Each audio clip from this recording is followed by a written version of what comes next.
qué Ministerio Cristiano Logos Perú? Porque ayudarte a cumplir el propósito de Dios en tu vida es nuestra meta, brindándote las herramientas necesarias para fortalecer continuamente tu ministerio.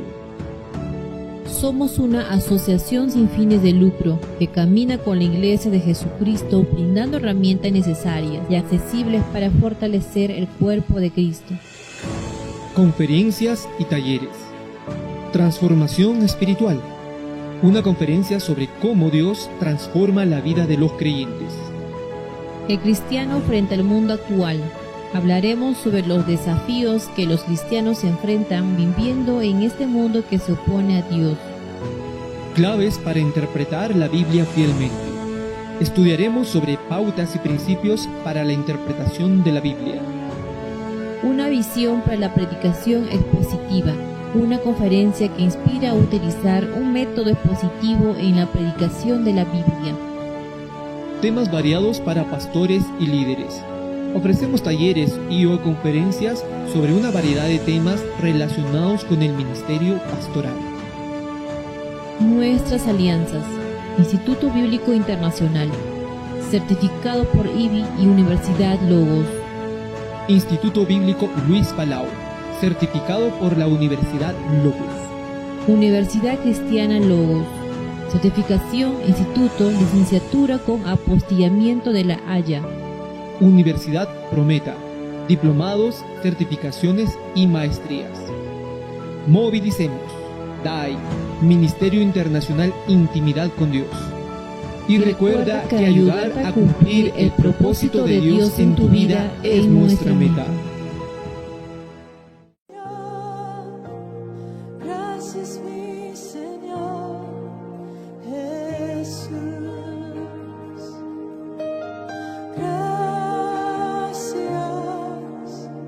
Gracias, Señor. Gracias, mi Señor Jesús. Eso es, cántenlo, gracias. Gracias.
Gracias mi Jesús, oh, te damos gracias, gracias Señor, gracias mi Jesús, te damos gracias, gracias, gracias mi Señor Jesús. Gracias por tu amor que nunca cambia y nunca falla. Gracias por tu amor que nunca cambia y nunca falla.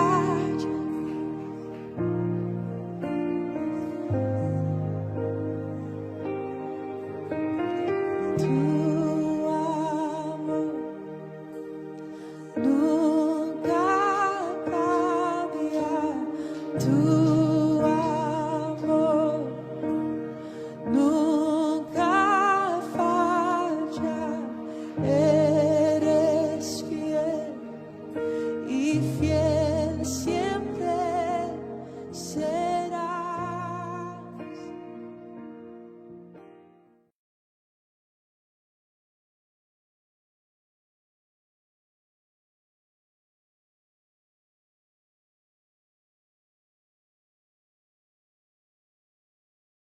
Bienvenidos, los saludo a nombre del Ministerio Cristiano Logos Perú. Soy el pastor Rafael Payarco. Hoy trataremos sobre la segunda división, que abarca la historia de los 12 jueces, el cual está definido en un esquema de 4 tiempos. Primer tiempo, la fidelidad del pueblo.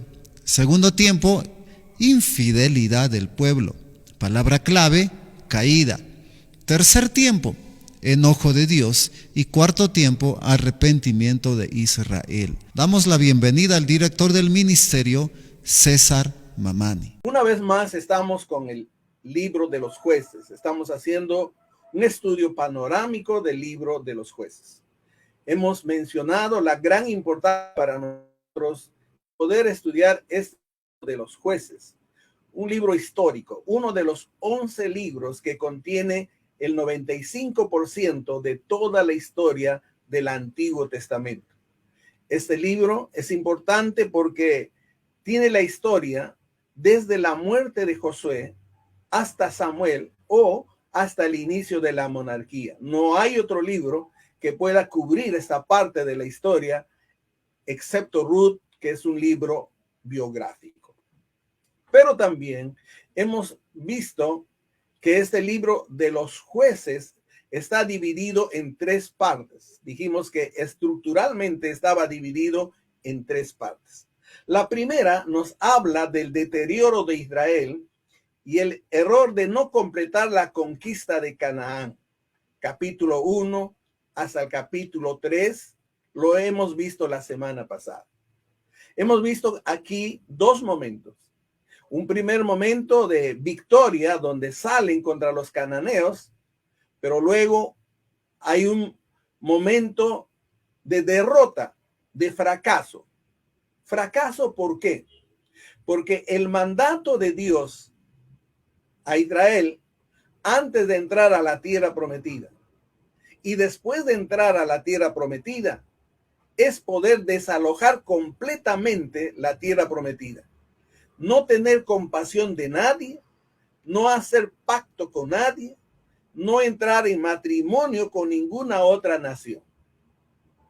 Y habíamos visto que incluso el mandato era de matar a todas las personas que estaban en ese territorio.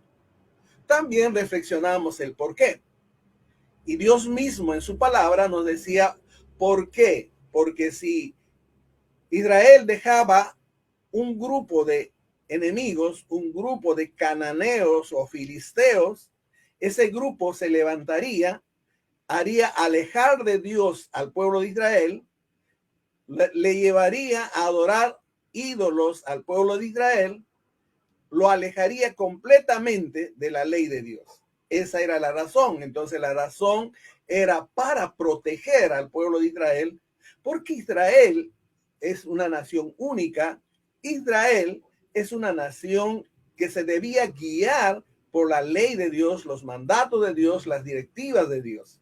Ante este fracaso, vamos a esta noche mirar la segunda división de este libro de los jueces, y básicamente en esta segunda parte del capítulo 3 al capítulo 16 contiene la historia de los jueces. El Señor llama a 12 jueces para ayudar a librar a las tribus de Israel de las consecuencias de la infidelidad al Señor. Infidelidad, ¿por qué?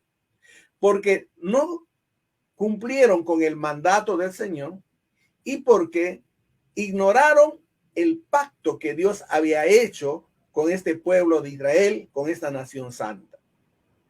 Entre estos 12 se encuentra Débora, por ejemplo, una profetisa que libra a Israel de la opresión cananea. Otro personaje es Gedeón, destruye el altar de Baal y libra a Israel de los madianitas. Uno de los jueces era Sansón, quien lucha contra los filisteos, pero es capturado como resultado de sus malas decisiones.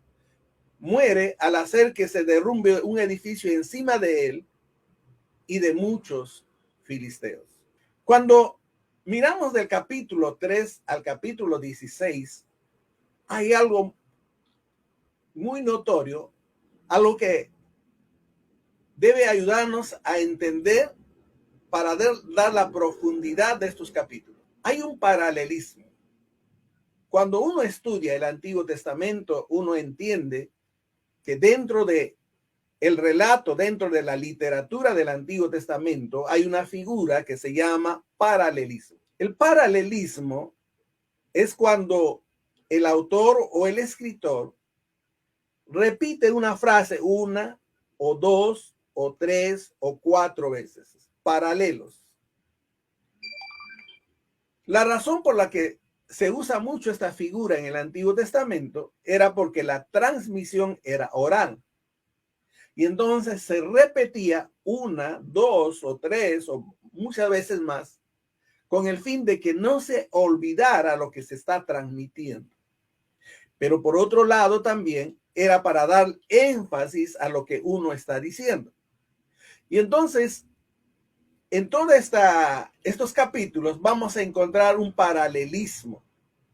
El primer paralelismo está en el capítulo 3:7 y dice literalmente: e hicieron los hijos de Israel lo malo delante de los ojos del Señor. Esa misma frase se repite en el capítulo 6, verso 1. E hicieron los hijos de Israel lo malo delante de los ojos del Señor. La siguiente frase está en el capítulo 3, verso 12. Dice: y volvieron los hijos de Israel a hacer lo malo delante de los ojos del Señor. Y el paralelo está en el capítulo 10, verso 6. Y volvieron los hijos de Israel a hacer lo malo delante de los ojos de Israel. El tercer versículo lo encontramos en el capítulo 3:12 y dice: volvieron los hijos de Israel a hacer lo malo delante de los ojos del Señor. Y en el capítulo 13, versículo 1, otra vez dice: y volvieron los hijos de Israel a hacer lo malo delante de los ojos del Señor. Así que aquí hay un énfasis: y volvieron los hijos a hacer lo malo delante de los ojos del Señor. Volvieron. Es decir, vez tras vez vamos a ver en estos capítulos que el pueblo de Israel vuelve a hacer lo malo delante del Señor. Vuelven a dejar al Señor. Pero algo que nos va a ayudar a entender bien todos estos capítulos es que en medio de estos paralelismos hay un cántico. En el capítulo 5, verso 1 al 31, está el cántico de Débora y Barak. Y al final del paralelismo también hay otro cántico, el canto a Dagón, dios de los filisteos, en el capítulo 16, versos 23 y 24. El cántico de Débora y Barak es una canción de alabanza. El versículo 3 dice, yo cantaré a Jehová, cantaré salmos a Jehová, al Dios de Israel, por su misericordia y sus justas hazañas a favor de Israel. Cantaré a Jehová. Pero ¿por qué cantaré? ¿Por qué razón esta canción? Y el mismo versículo nos responde. Dice, por su misericordia. Voy a cantar a Jehová por la misericordia que tiene en favor de nosotros. Vamos a cantar este canto a Jehová por la misericordia, por el gesed de Dios. Ya les dije que el gesed en hebreo es la misericordia de Dios que nunca varía a pesar de Sansón hizo malas decisiones y la misericordia de Dios no se movía para nada. Y por eso que al final este hombre fue utilizado para entender que Dios es un Dios de restauración. Pero también cantaré, dice, por sus justas a Israel. No está de Barak. Canto esta canción por la que hemos, no, dice, por justas, por las hazañas de Dios, por la victoria de Dios. Una vez más, el cántico se dirige con y el propósito es por misericordia de Dios y por las. Y en el capítulo versos 23 y 24 hay un cántico a Dagón, filisteos, pero vemos que es temporal y termina con la victoria de Jehová a través de Sansón. La victoria de Dios a través de Sansón. Y el versículo dice, y los que al morir fueron mucho más que los que había matado durante su vida. Entonces, mirando estructuralmente el capítulo, estamos viendo que hay un énfasis que el pueblo vuelve las espaldas a Dios, vuelve a desobedecer a Dios, vuelve a adorar a otros dioses, pero, sin embargo, ven bien, en el caso está presente la misericordia de Dios. Pero luego también estamos viendo la victoria obtenida por el pueblo de Israel. Es la victoria de Dios. Lo vamos a ver un poco más adelante. En todos estos capítulos, al describir estos títulos, vamos a ver que hay altos que se resumen en palabras. Castigo, arrepentimiento y restauración. Castigo, arrepentimiento y restauración. 7 veces se presenta ese estado en estos capítulos. 7 veces mismo el pueblo crece y lo vuelve atrás. Hemos visto los versículos y luego una nación viene a oprimirlo y cuando está clama a Dios y cuando clama a Dios levanta un juez. Otra vez vuelven a Dios. Luego se olvidan de Dios a la muerte del juez y son oprimidos. Luego clama a Dios, Dios levanta un juez. Este círculo se da 7 veces en estos capítulos. Bajo la presión de naciones de Mesopotamia, moabitas, amalecitas, filisteos, cananeos, madianitas y moabitas. Estas situaciones angustiosas fueron utilizadas por el Señor para conducir a los suyos al arrepentimiento. Dios permitió que quedaran rezagos de estas naciones. Dios permitió que se levantaran estas naciones en su misericordia, en su gracia, para que el pueblo de Israel se arrepintiera y también pueda producir avivamientos espirituales en Israel. Una expresión introduce a cada una de ellas. Dice, clamaron a Jehová. 12 jueces que tuvieron diferentes funciones. Hay jueces que actuaron como jefes militares, por ejemplo, Otoniel, Ahod, Barak, Gedeón y Jefté. Jueces que son guerreros solitarios como Samgar y Sansón. Jueces que hacen de profetas como Débora y Samuel. Juez que es también nazareo, Sansón. Jueces que actúan como sacerdotes, Elí, sus hijos, Samuel. Juez elegido como caudillo, Jefté. Juez que se sienta a juzgar, como Débora, o a recorrer los pueblos juzgando, Samuel. ¿Quiénes fueron estos 12 jueces y cuáles fueron sus jurisprudencia? Los 12 jueces y sus victorias mencionadas en el libro de los jueces fueron los siguientes. Otoniel era de Judá, victoria sobre Cusán Risataim. Ahod de la tribu de Benjamín, victoria sobre Eglón. Samgar, victoria sobre los filisteos. Débora de Efraín. Gedeón de Manasés. Tola, Jair, Jefté, Elón de Zabulón, Ibsán de Belén, Abdón de Efraín, Sansón de Dan, la victoria sobre los filisteos. La historia de los jueces es, en esta división, se reduce en el libro de una serie de narraciones muy desigual. Mientras unos pocos se le dedica bastantes capítulos, a otros casi nada, solamente se les menciona. Se ha observado que los episodios registrados en esta división se ajustan a un cierto modelo de redacción. Hay un cierto modelo de redacción. Hay un esquema en estos capítulos que vamos a estudiar y vamos a entrar con esta introducción ahora al estudio de esto. El contenido de esta división tiene un esquema. Primero, el pecado, castigo indicado muchas veces con el número de años, clamor, salvación.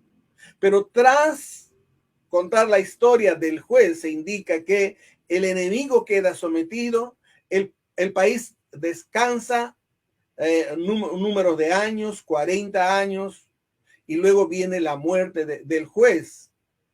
Y una vez más, tenemos que recordar las 4 palabras: caída, castigo, arrepentimiento y restauración. Vayamos al primer paso, al primer tiempo, la fidelidad del pueblo de Israel. Bajo el caudillaje de un juez que gobierna, dirige, el pueblo se mantiene fiel al Señor y vive un periodo de paz y prosperidad. En el capítulo 3, verso 11, dice: el país tuvo paz 40 años hasta que murió Otoniel. Una vez más estamos diciendo que mientras el juez vivía, mientras el juez gobernaba, el pueblo se mantenía fiel al Señor y había periodo de paz. Pero cuando moría el juez, venía la desobediencia del pueblo de Israel. Por eso dice, tuvo paz hasta que murió Otoniel. En el capítulo 3, verso 30 dice: y aquel día Moab quedó sometido a Israel y el país tuvo paz durante 80 años. En el capítulo 8, verso 28 dice: los madianitas fueron sometidos delante de los israelitas y no volvieron a levantar cabeza, y durante 40 años, mientras vivió Gedeón, el país tuvo paz. Una vez más. Entonces, en este primer momento, el pueblo de Israel es fiel. Vemos la fidelidad del pueblo de Israel, pero mientras estaban siendo guiados por un juez, mientras había un líder, inmediatamente moría el líder. Entonces viene la segunda parte, el segundo tiempo, la infidelidad del pueblo. Y la palabra clave aquí es caída. A la muerte del juez sobreviene otra etapa donde los israelitas vuelven a hacer lo malo ante los ojos del Señor. Recuérdese que en el paralelismo hemos visto enfatizado esta frase. Israel vuelve a hacer lo malo ante los ojos de Jehová. En el capítulo 2, versos 12 al 13, dice, abandonaron al Señor, Dios de sus padres, que los había sacado de Egipto, y siguieron a otros dioses, dioses de los pueblos que los rodeaban, y los adoraron, provocando así la ira del Señor. Vayamos entendiendo. Primera parte, la fidelidad mientras los líderes vivían. Luego viene la infidelidad, y esa infidelidad provocaba la ira de Dios sobre el pueblo. Abandonaron al Señor y adoraron a Baal y a las imágenes de Astarte. Los israelitas hicieron lo que ofende al Señor, se olvidaron del Señor su Dios y adoraron a las imágenes de Baal y Acera. En el capítulo 10, verso 6 dice, una vez más los israelitas hicieron lo que ofende al Señor. Adoraron a los ídolos de Baal y a las imágenes de Astaré, a los dioses de Aram, Sidón y Moab, y a los de los amonitas y los filisteos. Y como los israelitas abandonaron al Señor y no les sirvieron más. Entonces, hay una segunda etapa donde estamos viendo, donde el pueblo de Israel vuelve a hacerlo mal, vuelve a adorar a otros dioses, le da la espalda a dioses. Y esa acción provoca el juicio de Dios.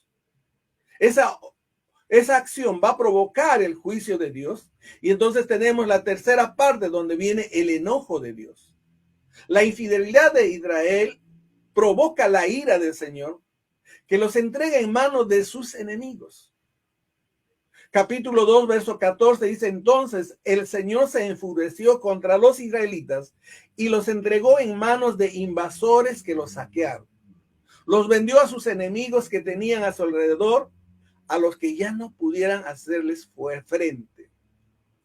En el capítulo 2, verso 21 dice, por eso el Señor se enfureció contra Israel y dijo, puesto que esta nación ha violado el pacto que yo establecí con sus antepasados y no me ha obedecido, tampoco yo echaré de su presencia a ninguna de las naciones que Josué dejó al morir. Y vamos a ver en otros versículos donde el Señor reafirma en el capítulo 17, dice, y el Señor enfureció contra ellos, los vendió a los filisteos y a los amonitas. Entonces, vemos esta tercera etapa, este tercer momento, donde el enojo de Dios se ve manifestado. Pero no es un enojo de venganza, una vez más. Es un enojo que va a permitir que otras naciones opriman al pueblo de Israel. Es un enojo donde Dios los abandona y no los defiende, pero con un propósito. El propósito es que el pueblo de Israel se arrepienta. El pueblo de Dios recuerde del pacto que Dios tenía con ellos. El pueblo de Dios recuerde lo que el mandato de Dios antes de entrar y después de entrar a la tierra prometida. Y entonces entramos a la siguiente etapa, y este cuarto tiempo es el arrepentimiento de Israel. El arrepentimiento es la palabra clave. Sometidos ya a opresión de sus vecinos, los israelitas lamentaban haber sido infieles al Señor. Arrepentidos, suplican auxilio. En el capítulo 3, verso 9 dice, pero clamaron al Señor y Él hizo que surgiera un libertador, Otoniel. Ante esta opresión, una vez más, una opresión de demostración de la misericordia de Dios más que de venganza de Dios. No había otra forma de poder tratar a su pueblo amado. No había otra forma de hacer entender a su pueblo amado. Y por eso es que Dios permite que otra nación lo oprima. Y cuando esa nación lo oprime, entonces el pueblo de Israel clama. Una vez más, 7 veces se da ese círculo en estos capítulos.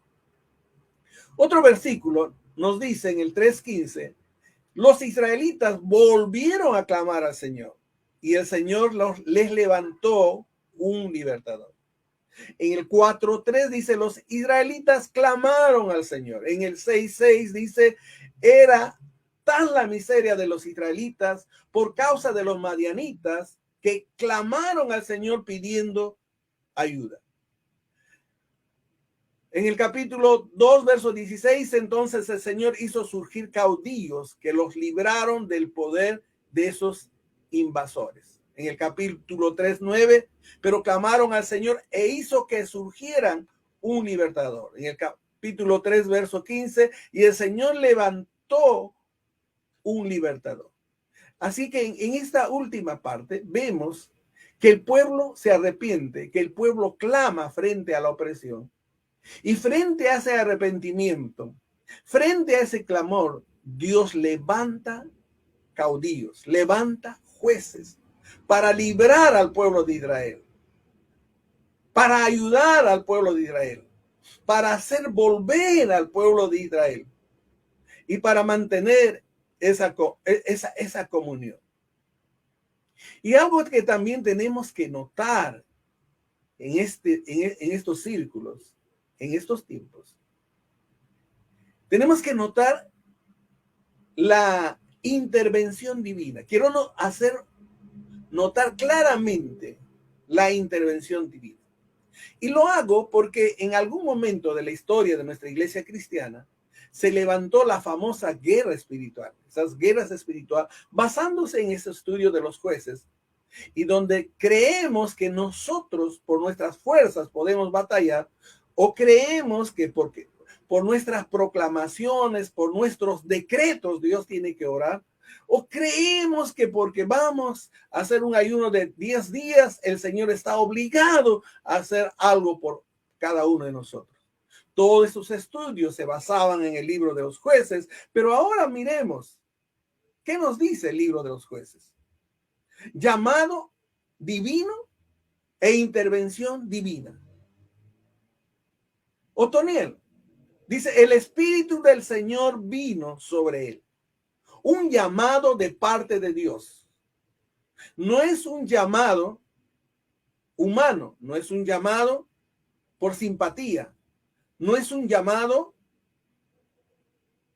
por herencia, como muchas veces se hace en el liderazgo. No, Dios llama a Otoniel. El Espíritu del Señor viene sobre él. Y en el siguiente versículo dice, y Jehová entregó en su mano. Escuche bien, Jehová entregó en su mano. No es que Otoniel ganó la batalla por su estrategia, o ganó la batalla por su preparación, o ganó la batalla por el número de su ejército. No. El Espíritu de Dios estaba sobre él. Y claramente dice el texto que Jehová entregó en su mano. Así que la victoria es porque Dios intervino divinamente, soberanamente, y Dios es el autor de la victoria del pueblo de Israel. Cuando miramos a Ahod, dice, el Señor les levantó un libertador. El Señor les levantó un libertador. Otra vez, un llamado divino de parte del Señor. No porque me simpatiza, no porque es hijo de mi amigo, o porque es mi hijo, o porque es mi sobrino. No, no. El Señor mismo llama a Ahod, y en el versículo 28 dice, sígame, les ordenó, porque el Señor ha entregado en manos de ustedes a sus enemigos los moabitas. El Señor ha entregado en manos de ustedes. Otra vez más. No es mi capacidad. No es mi estrategia. No es mis obras. Es Dios obrando a favor de su pueblo. Su pueblo se arrepiente. Su pueblo clama al Señor. Y Dios interviene de una manera divina, de una manera sobrenatural. Cuando miramos a Samgar, los jueves también vamos a ver que tiene un llamado divino, ¿no? Derrotó a 600 filisteos con una vara para acarrear bueyes. Y también liberó a Israel. Cuando vemos a Débora, era una profetisa. Y esta profetisa va y da palabra de Dios a Barak. Entonces Débora dijo a Barak, adelante, este es el día en que el Señor entregará a Sísara en tus manos. Este es el día en que Jehová entregará. Y cuando usted mira el relato, se queda sorprendente cómo es que él conquista, cómo es el que él vence. Pero el énfasis acá es que el Señor va a entregar en tus manos. Entonces, lo que hasta aquí estamos viendo es que la campaña no comienza con una acción militar. La campaña no comienza con una acción humana, sino con la intervención de Dios. Miremos en Gedeón. Gedeón se le aparece un ángel y es llamado por el Señor. El Señor le dijo, tienes demasiada gente para que yo entregue a Madián en sus manos, a fin de que Israel no vaya a jactarse contra mí y diga que su propia fortaleza lo ha librado. Dios le dice, mira, ¿cuántos tienes? ¿25,000? No, 32,000. Y el Señor le dice, no, es mucho. No vas a ir con ese número, porque luego ellos vayan a jactarse y vayan a decir que por nuestra fuerza hemos sido librados. Entonces se quedan 22,000 y luego se quedan 10,000 y luego el Señor dice, no, mucho todavía, y se queda 300 para combatir a 35,000. ¿Y qué hicieron los 300 para obtener la victoria? ¿Qué hicieron los 300 para derrotar al enemigo? Solo tocaron las trompetas y se quebraron los cántaros de tea. Solamente hicieron eso. Miren el 7:21-22, como cada hombre se mantuvo en su puesto alrededor del campamento, todos los madianitas salieron corriendo y dando alaridos mientras huían. Al sonar las 300 trompetas, el Señor hizo que todos los hombres del campamento se atacaran entre sí con sus espadas. ¿De quién es la victoria? Es de Dios. No es del hombre. Y el ejército huyó hasta Betsida en dirección de Sererá hasta la frontera de Abel, cerca de Tabal. Ese es el modelo de las victorias que nosotros vemos en este libro de los jueces. Y lo que dice el Señor a Gedeón es cierto. Israel no vaya a jactarse contra mí y diga que su propia fortaleza lo ha librado. Y creo que eso mismo debemos aplicar hoy en día a nuestras vidas. Muchos nos sentimos superhombres, nos sentimos supercristianos y creemos que por nuestra estrategia, creemos que por nuestro esfuerzo, creemos porque lo que hacemos es que obtenemos la victoria en la vida cristiana o el avance del reino de Dios. Pero nos equivocamos totalmente. Jefté es llamado por los ancianos y confirmado por el respaldo de Dios. Sansón, el Espíritu del Señor vino con él con poder. Y una vez más, la campaña no comienza con una acción militar, sino con la intervención de Dios. Recordemos un texto de Deuteronomio capítulo 9, versos 4 al 5. Cuando el Señor tu Dios los haya arrojado lejos de ti, no vayas a pensar, el Señor me ha traído aquí y por mi propia justicia para tomar posesión de esta tierra. Ya les había anticipado y les había dicho, no vayan a pensar, no vayan a confiarse que es por su propia justicia, por sus propias obras, por sus propias estrategias, van a salir todos los enemigos de la tierra prometida. No, el Señor expulsará a esas naciones. El Señor expulsará a esas naciones. ¿Por qué? Por la maldad que los caracteriza.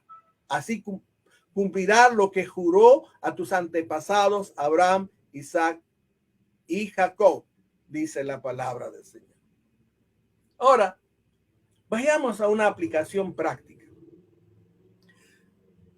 La desobediencia siempre atrae el juicio, sería la lección grande que vemos aquí en esta división. Los israelitas presentan un ejemplo perfecto de lo que no debemos hacer. Una vez más, en el libro de Jueces, es un libro histórico y está escrito ahí para ejemplo, para amonestarnos, para recordarnos. Y lo que deberíamos decir esta noche es que lo que estamos viendo, lo que estamos analizando, no lo debemos hacer. En lugar de aprender de la experiencia de que Dios siempre castigará la rebelión contra él, ellos continuaron desobedeciendo y sufriendo el desagrado y la disciplina de Dios. Si continuamos en desobediencia, atraeremos la disciplina de Dios. Pero esa disciplina misericordiosa, porque a través de esa disciplina volveremos a Dios. A través de esa disciplina invocaremos el nombre del Señor.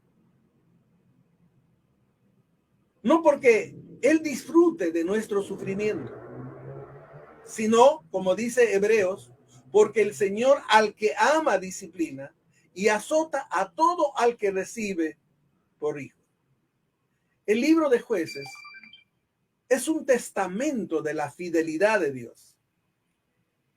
Aún si fuéramos infieles, Él permanece fiel, dice 2 de Timoteo 2:13. Si fuéramos infieles, Él permanece fiel. Aunque fuéramos infieles a Él, como lo fueron los israelitas, aún Él es fiel para salvarnos. Aún Él es fiel para preservarnos. Aún Él es fiel para perdonarnos cuando buscamos ser perdonados. Por eso Juan 1:9 dice, el cual también os confirmará hasta el fin para que seáis irreprensibles en el día de nuestro Señor Jesucristo. Fiel es Dios, por el cual fuisteis llamados a la comunión con su Hijo Jesucristo, nuestro Señor.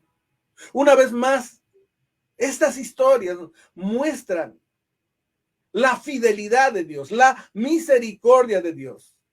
El libro de los Jueces nos muestra el fundamento de la fe. Israel se volvía contra Jehová y buscaba a Dios como último recurso y solo a causa de la opresión.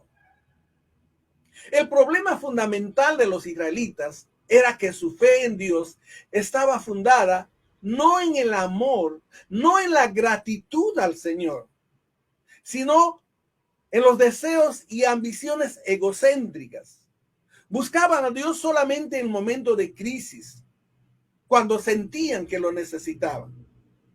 También todos los creyentes del nuevo pacto, todos nosotros necesitamos examinar el tipo de fe que poseemos. ¿Seguimos al Señor porque de veras lo amamos? ¿Seguimos al Señor porque de veras apreciamos quién es Él? ¿O le servimos primordialmente por lo que podemos recibir de Él? Si tu fe y devoción a Dios son genuinas, ellos harán llegar las bendiciones de Dios a tu vida, aún en medio de esta aflicción y sufrimiento, persecución y pérdida. Dios disciplina a su pueblo a causa del pecado. El pecado no es asunto de poca importancia, mis amados hermanos, mis amados siervos del Señor. No debe pensarse que Dios no actuará hoy sobre la maldad de su pueblo. Dios actúa sobre el pecado en general y sus amplias acciones, como lo dice Romanos 1:27. Dios actúa en relación con el pecado del creyente y de la iglesia. no solamente del creyente y la iglesia. Aquí estamos viendo la historia del pueblo de Israel. Y tenemos que entender que el pecado es la falta de bendiciones de parte de Dios. ¿Por qué Dios no está bendiciendo? ¿Por qué no estamos disfrutando de las bendiciones del Señor? Ya nosotros no tenemos que hacer nada más. Jesucristo lo hizo todo. Pero ¿por qué no estamos disfrutando del reino de Dios? No estamos disfrutando de las bendiciones del Señor. No estamos disfrutando de un crecimiento espiritual a la semejanza de Cristo Jesús. Recuérdate una vez más. Dios disciplina a su pueblo por causa del pecado. La disciplina divina sobre el pecado puede alcanzar niveles muy altos que incluye incluso la muerte de la persona. Puede alcanzar niveles muy altos, incluyendo la muerte de la persona. Si nosotros buscamos Primera de Juan, por favor, capítulo 5, versículos 16, 17, dice la palabra: si alguno viere a su hermano cometer pecado que no sea de muerte, pedirá a Dios y le dará vida. Esto es para que los que cometen pecado que no sea de muerte. Hay pecado de muerte, por el cual yo no digo que se pida. Toda injusticia es pecado, pero hay pecado no de muerte. Sabemos que todo aquel que ha nacido de Dios no practica el pecado, pues aquel que fue engendrado por Dios le guarda y el maligno no lo toca. Dios le guarda. Todos los relatos bíblicos sobre las disciplinas divinas a causa del pecado están escritas como amonestación al creyente de hoy. Solo dice Primera de Corintios, capítulo 10, versos 6 al 11. El creyente en el mundo, el cristiano está en el mundo, pero no es del mundo, dice Juan 17, 15, 16. Israel estaba en la tierra prometida en medio de otras naciones, pero no era parte de las otras naciones. Era un pueblo santo, una nación santa, una nación consagrada, única, que vivía de acuerdo a las reglas y a las leyes que Dios había estipulado. De igual manera, nosotros estamos en el mundo para manifestar la santidad de Dios en medio de la corrupción. De igual manera, nosotros estamos aquí en este mundo para ser fieles a Dios, para no volvernos atrás, para no olvidar el pacto que Dios ha hecho, para no olvidar ese llamado que Dios ha puesto en nuestras vidas, para no olvidar el propósito de nuestra familia delante de Dios, para no olvidar el propósito de la iglesia en estos días. El mundo debe ver en cada cristiano el obrar de Dios y la transformación de vida. La presencia del cristiano en el mundo no es para que nosotros adoptemos sus formas, sino que manifestemos una verdadera separación espiritual. Y todos nosotros tenemos que ver que tenemos que eliminar. Y no tenemos que tener compasión con el pecado, no tenemos que tener compasión con el mundo, mis amados hermanos. El mundo, no estoy hablando del globo terráqueo, estoy hablando de todos los sistemas que se oponen a Dios. Un ejemplo sencillo: no me agarre música del mundo y lo traiga a la iglesia y le ponga letras. No haga ese sincretismo. No haga ese sincretismo. No traiga las formas de este sistema del mundo, de este sistema postmodernista, de este sistema donde el cliente tiene la razón y lo trae a la iglesia. No haga eso, por favor. Mate. Destruya todo eso. Busque lo que Dios dice en su palabra. Busque los diseños que están en la palabra del Señor. Moisés no fue a levantar el tabernáculo buscando los diseños en las otras naciones. Dios le dio el diseño y Hebreos justamente dice eso, que nosotros tenemos que levantar nuestra vida y la iglesia según el diseño de Dios, y hemos visto, según el llamado divino, según la iniciativa divina. Somos instrumentos en la mano de Dios. Somos elegidos soberanamente. Esa elección lo vemos en los discípulos, lo vemos en Pablo, lo vemos en Pablo y Bernabé. Y Dios capacita soberanamente mediante dones que otorga el Espíritu Santo, como recibieron los jueces. En la iglesia no son los hombres que escogen los dones y los oficios, sino debe ser la voluntad de Dios actuando. Usted que me está escuchando y es miembro de la iglesia, no, los hombres no tienen que dar los dones, es Dios quien da los dones. La iglesia debe estar atenta a las capacidades espirituales de sus miembros para reconocer lo que Dios ha hecho, para reconocer lo que Dios está haciendo. Uno de los jueces era zurdo. Y esa habilidad Dios lo usó para su obra, para la victoria del pueblo de Israel. La iglesia tiene que estar atenta. Cuando alguien ocupa un lugar en el ministerio para el que no fue llamado, está usurpando lo que corresponde a Dios, acarreando graves consecuencias. Eso lo vemos a través del hijo de un juez que quiso ser el líder, que quiso ser un caudillo, pero le fue mal. El poder del Espíritu Santo es el respaldo de todo líder, como el tiempo de los jueces. Él es quien comunica, él es quien transmite el poder para la acción. Sansón no era nada sin la presencia de Dios. Cuando la presencia de Dios abandonó a Sansón, todos esos músculos no fueron nada. Y todos nosotros no somos nada. Y usted que está dirigiendo una iglesia, usted no es nada. Es la unción de Dios. Es la capacidad de Dios. Y si usted quiere ganar una victoria, si usted quiere derrotar al enemigo, deje que Dios vaya adelante. Dale toda la gloria y la honra al Señor. No se esté gloriando. Esto quiere decir que debemos dejarnos conducir por el Espíritu. El poder procede de Dios y solo en dependencia de Él vamos a mantener ese poder.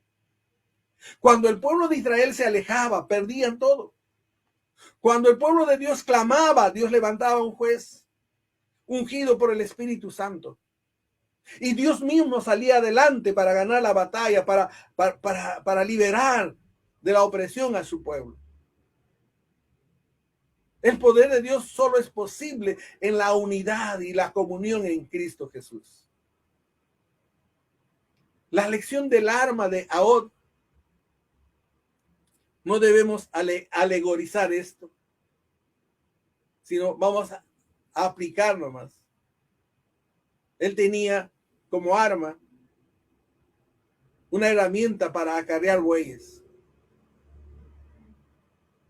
No tenemos que hacer lo mismo, pero la palabra de Dios dice que la escritura representa una espada de dos filos. El enemigo del creyente, Satanás, es derrotado por utilizar adecuadamente la palabra de Dios. Fue derrotado por Cristo en la esfera de la tentación. Jesús le dijo, escrito está y escrito está. La vida victoriosa descansa en el conocimiento y obediencia de la palabra de Dios. La tercera generación no conocía a Dios. ¿Por qué no conocía a Dios? Porque no conocía las leyes. no conocía los mandatos, le dio las espaldas. Y nosotros tenemos que entender que la preparación y perfeccionamiento del creyente está en el conocimiento y la sujeción a las escrituras. La Biblia debe ser el libro que gobierna todas las áreas de la vida del creyente. La Biblia debe ser estudiada, meditada, memorizada desde la niñez, como dice en 2 de Timoteo 3:15. Esta generación no conocía a Dios. ¿Y cuál fue el mandato de Deuteronomio 6? El mandato de Deuteronomio 6 para todos los israelitas era que debían repetir la palabra al levantarse, al acostarse, al anochecer. Es decir, en todo momento el padre debería enseñar la palabra de Dios a ese niño de tal manera que ese niño sea fundamentado en la palabra de Dios. Y tenemos dos ejemplos en el pueblo de Israel. Tenemos el ejemplo a Moisés y tenemos el ejemplo a Samuel. Moisés solamente fue educado por su padre o su madre hasta los 5 años máximo, porque solamente estuvo con ellos hasta ser destetado. Y fue a Egipto, el símbolo del mundo. Estudió en la escuela, en secundaria, universidad del mundo. Pero a los 40 años él seguía consciente de un Dios. ¿Por qué? Porque aprendió, se fundamentó en la niñez. Samuel también fue preparado por su madre solamente hasta ser destetado, y luego fue llevado a un sacerdocio corrupto donde la lámpara se apagó, donde no había palabra, donde los hijos se acostaban con mujeres, donde coimeaban, robaban. Ahí creció Samuel.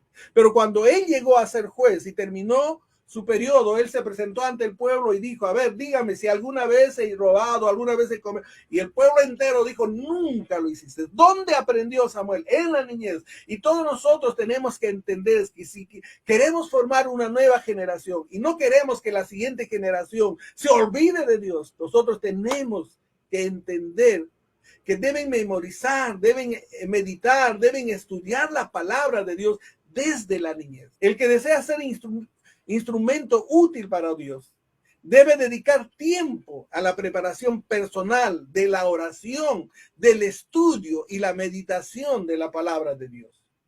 Dios usa instrumentos humildes para que toda la gloria sea suya. ¿Recuerdan lo que el Señor dice? 22,000 es mucho. No vaya a decir este pueblo después, ¿no?, que por mí. Dios usa instrumentos humildes que reconozcan la misericordia de Dios, que reconozcan lo bondadoso que Dios, que reconozcan que todo lo que obtiene es por Dios, es por obra de Dios, es por la soberanía de Dios, es por la misericordia de Dios, es por la gracia de Dios. Usó a Otoniel, que era descendiente menor de los hermanos. Usó a Og con su defecto físico.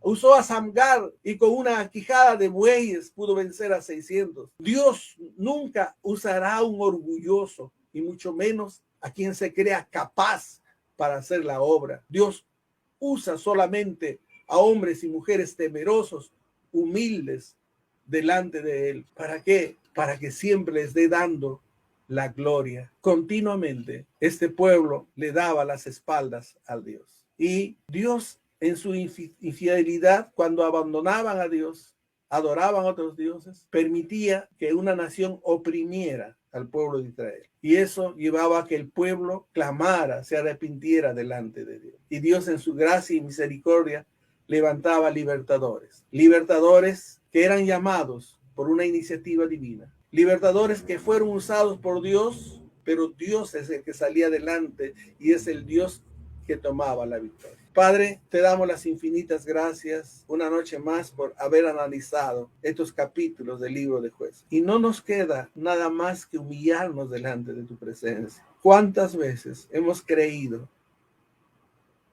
que lo que somos o hemos logrado es por lo interesante que somos, lo indispensable que somos? ¿O hemos creído que nuestra capacidad, o hemos creído, Señor, que nuestras fuerzas han sido usadas para la victoria? Pero ahora vemos, Señor, que tu misericordia se manifiesta aún en nuestra infidelidad y que tu disciplina, Señor, es una disciplina de amor y misericordia para hacernos volver a ti. Y que si nosotros nos humillamos delante de ti, Señor, tú nos das la victoria. Gracias porque tú no has cambiado, Dios mío. Gracias porque tú eres bueno. Gracias porque tu fidelidad, Señor, es para siempre. Y a partir de este punto, Padre, enséñanos a dar toda la gloria a ti. Señor, haznos humildes de corazón. Señor, haz que te sigamos porque te amamos. Amamos todo lo que tú haces, amamos todo lo que eres. Y no por lo que haces por nosotros, no por lo que queremos lograr. Queremos irte a buscar en oración y ayuno, no porque, Señor, queremos que tú hagas algo en favor nuestro, sino porque queremos conocerte más. Queremos intimidar más con ti, Señor. Y porque queremos, Señor, encontrar esa revelación divina para saber qué hacer y qué no hacer en nuestro caminar diario. Buen Dios, gracias. Y oramos, Dios mío, en el nombre de nuestro Señor Jesucristo. Muchas gracias a todos ustedes. El próximo jueves estamos para terminar nuestro estudio de jueces. Dios les bendiga grandemente. Dios disciplina a su pueblo a causa de su pecado. Por eso debemos saber que el pecado, como creyente o como iglesia, no es un asunto de poca importancia. El cristiano está en el mundo, pero no es del mundo. Está en el mundo para manifestar la santidad de vida en medio de la corrupción. Tiene una misión testimonial. Gracias por acompañarnos. Los invitamos a participar de nuestra siguiente clase. Que Dios te bendiga.